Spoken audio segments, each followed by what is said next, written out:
வணக்கம் உறவுகளே. உங்ககிட்ட என்னோட எப்படி சொல்கிறது, என்னோட லைஃப், என்னோட கதை, அதை பற்றி கொஞ்சம் ஷேர் பண்ணணும்னு ஒரு ஆசை, விருப்பம் பண்ணுறேன். கேட்குறவங்க கேளுங்க, அப்படி விருப்பம் இல்லாதவங்க தள்ளி விட்டுக்கங்க, அது ஒரு பிரச்சனையும் இல்லை. என் பேர் ராதா. நான் பிறந்தது திருநெல்வேலி. நான் இப்போ இருக்கிறது திருப்பூரில் இருக்கிறேன். எனக்கு 2 அக்கா, ஒரு தம்பி. நான் எனக்கு நான் ஹேண்டிகேப், கால் ஊனம் எனக்கு எனக்கு நான் ஒரு 18 வயசு இருக்கும். 18 வயசு இருக்கையில் நான் ஒரு உடம்புலப்பட்டையில் ஒரு பஞ்சு மில்லுக்கு வேலைக்கு போன இடத்துல எனக்கு என்ன அறியாமையே ஏதோ கம்பி எனக்கு காலில் இடித்து, எனக்கு காலில் ஒரு ரத்தக்கட்டு மாதிரி இதாகிடுச்சு, கட்டி மாதிரி ஆயிடுச்சு. அது எனக்கு அப்போதைக்கு வலி தெரியலை. வலி தெரியாமல் இருக்க போய் நான் வச்சிட்டே இருந்துட்டேன். மில்லில் வேலை பார்த்தேன், வச்சுக்கிட்டே இருந்துட்டேன். கொஞ்ச நாள் ஆச்சு. கொஞ்ச நாள் கழித்து எனக்கு அந்த கால் வலி தெரிஞ்சுது. கொஞ்ச நாள் கழித்து எனக்கு கால் வலி தெரிய ஆரம்பிச்சிது. அப்போ சரி, நம்மளுக்கு கால் ரொம்ப வலிக்குது, நம்ம ஹாஸ்பிட்டல் போகலாம் அப்படின்னு சொல்லி நான் ஹாஸ்பிட்டல் போனேன். எனக்கு திருநெல்வேலியில் பெரிய ஆஸ்பத்திரி ஜிஹெச்சில் தான் காமிச்சது.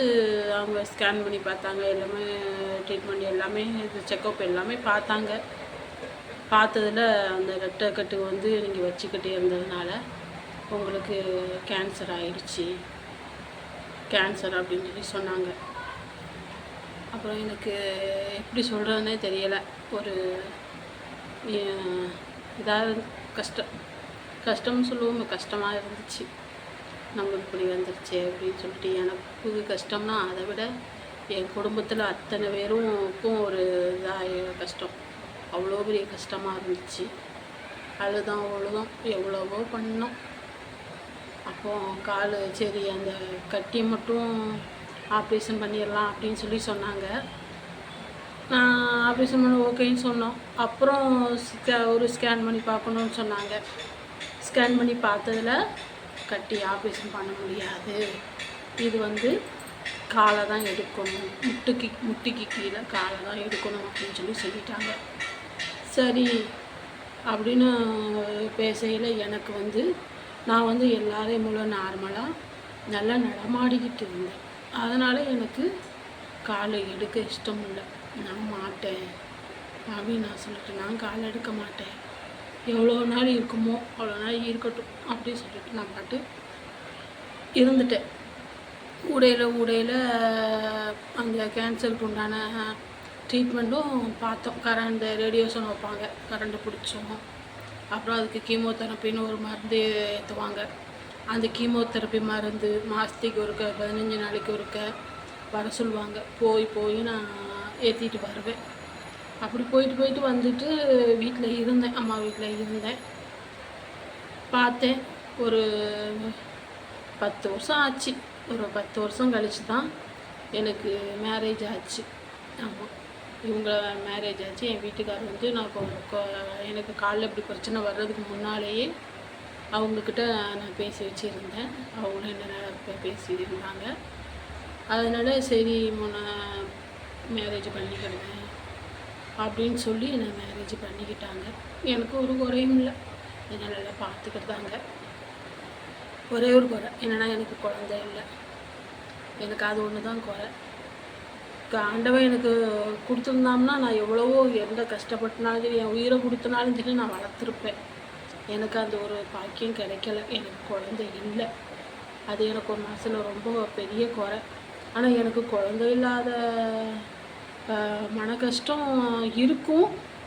ஆனாலும் அந்த குறைய எனக்கு தெரியாத அளவுக்கு எனக்கு பிள்ளைங்க இருக்கிறாங்க, அக்கா பிள்ளைங்க இருக்கிறாங்க. நான் அந்த அக்காட்ட 4 4 6 8 குழந்தை 6 பேர் இருக்கிறாங்க. ஆமாம், இங்கே 2 பேர், அங்கே 2 பேர், இங்கே 2 பேர், 6. ஆமாம், 6 பேர், 6 குழந்தைங்க இருக்கிறாங்க. எனக்கு ஒரு கவலையும் இல்லை. இருந்தாலும் எனக்கு நமக்குன்னு இல்லையே அப்படிங்கிற ஒரு கவலை மனசுக்குள்ளே இருக்கும். அந்த குறை எனக்கு தெரியாமல் என் குழந்தைங்க என்னை பார்த்துக்கிடுவாங்க, என் பிள்ளைங்க என்னை பார்த்துக்கிடுவாங்க. அப்புறம் 10 வருஷம் கழிச்சுது. 10 வருஷம் கழித்து எனக்கு கால் வந்து ரொம்ப மோசமாயிடுச்சு. அப்படி இருந்ததுனால எனக்கு ரொம்ப மோசமாயிடுச்சு. அந்த கட்டி இருந்த இடத்துலலாம் சீல் வச்சு உடஞ்சி புண்ணு வந்துருச்சு.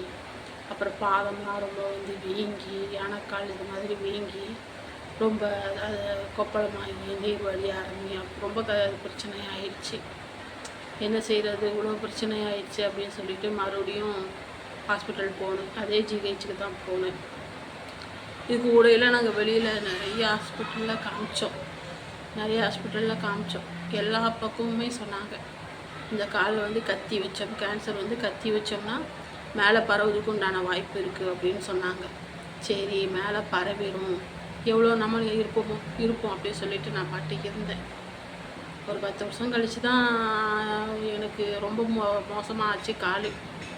சரி, இதுக்கு மேலே ஆண்டவர்கிட்ட வழி போய் ஆப்ரேஷன் பண்ணிடுவோம் அப்படின்னு சொல்லி நான் ஆப்ரேஷன் பண்ணேன். மறுபடியும் அந்த ஜிஹெச்கே தான் போனேன்.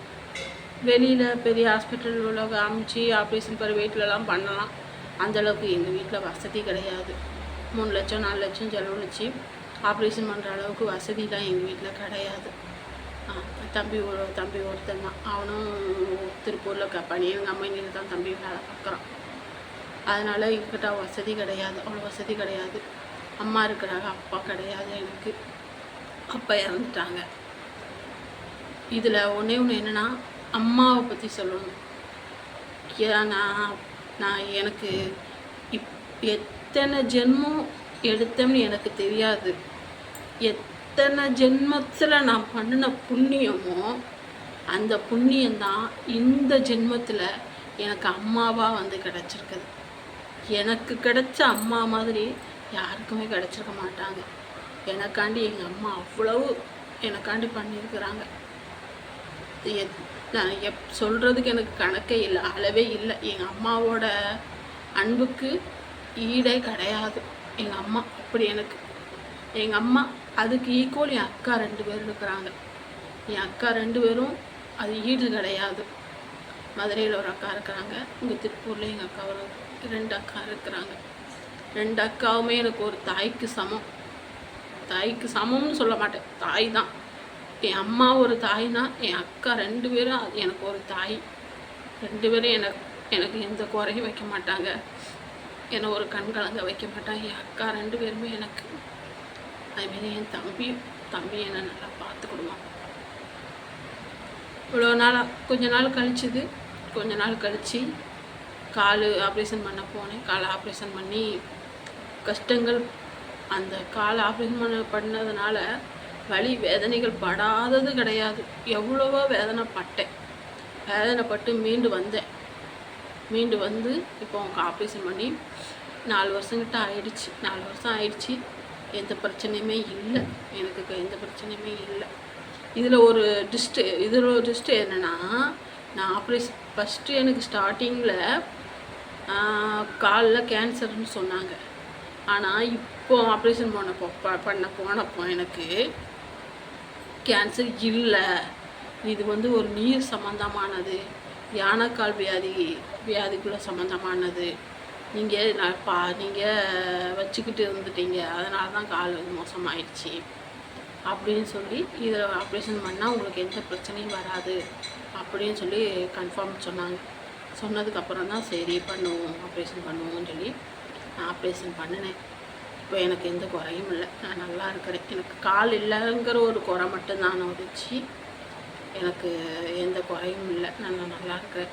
என் வீட்டுக்காரர் சொல்லணும்னா, என் வீட்டுக்காரர் என்னை அவ்வளோ நல்லா பார்த்துக்கொள்வார். குடும்பம் இந்த சண்டை சலையும் இல்லாத இடம் கிடையாது.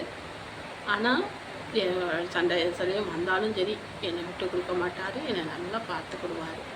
கால் இல்லை உடனே அப்படி இப்படின்னு என்னை பேச மாட்டார், வைக்க மாட்டார். இதை நல்லா பார்த்துக்குவார். என்னோட கதை பார்க்குறவங்க பாருங்கள். வணக்கம். எல்லோருக்கும் இனிய புத்தாண்டு நல்வாழ்த்துக்கள். வணக்கம்.